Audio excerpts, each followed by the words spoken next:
everybody. We're at the Half King, one of our favorite hangouts in New York City. A famous literary haunt, and today we are interviewing Frank Bruni, who has written this fantastic book, Born Round. He's a New York Times op-ed columnist, a former food critic, and this is a memoir that has been a book club favorite. We love it.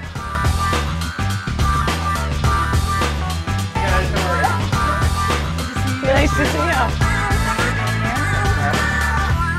So, Frank, our first question is the obvious question. How did you decide to write this book? Well, I just thought I had a very unusual history with food, and it was especially, it was an ironic history given the fact that when I wrote the book, I was the restaurant critic for the New York Times, which would suggest one would have a free and easy and purely jubilant relationship with food. My history was a lot different. I had, about 3 years before this job came along, I had ballooned up to 280 pounds, and I was wearing size 42 pants, and I had kind of come back from that. And I had to decide in taking this job, am I fairly sure that I understand the way this job will mesh with my psychology, and will I be able to keep it all under control? And I just knew in my gut that it would be a good rather than a bad thing, and I was right.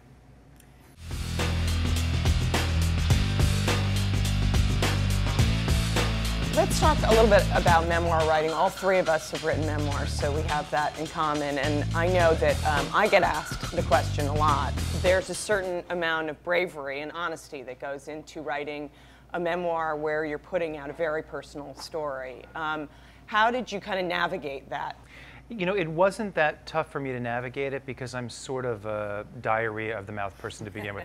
I mean, I've always felt in life that if you kind of hang all your neuroses out there and if you don't keep a lot of secrets, you have nothing to fear, you know? Yeah. So whether it's in relationships or whether it's just in meeting people, I tend to tell you, like if I met you and we got to know each other, I would tell you the most embarrassing stories about myself at the outset because I'd want them out there, I'd want them out of the way, and then I figure, well, they're in the book, you know?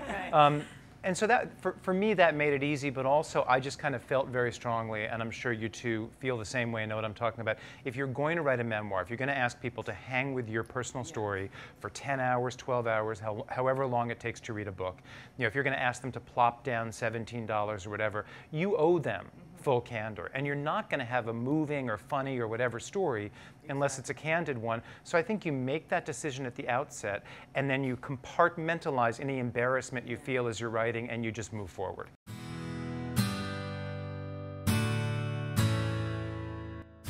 So we're going to kind of throw out some quick questions where hopefully you'll give us quick answers. I'll try my best. When do you do your best work? Late at night. What's the hardest part of writing for you? The blank screen. Coffee shop or a quiet room for writing? I change up all the time. One of my solutions to writer's block is to kind of move locations within my apartment or outside. You tell viewers where you are sometimes in the neighborhood, or you don't want to be found? I don't want to be found. Pajamas or proper clothes? Pajamas, absolutely. One of the reasons I like to work at home is because I like not boxers and a t-shirt. Best writing outfit I know. What do you feel like you still have to learn? You know? God, everything. You know, I mean, the thing that I think is a horror about writing, and you two know what I'm saying, is that you do it for years and decades and you think at some moment it's going to become easy and effortless, and it never happens. And so I've given up hoping. Do you have a reader? Do you show someone your column before you send it? I have a couple of readers. They change based on the topic or my mood or whether that person seems receptive or irritable, you know, how often I've gone to that well. But yeah, I think you need readers, yeah. What do you think your best day as a writer has been? Some day that I didn't have to write at all. I love that.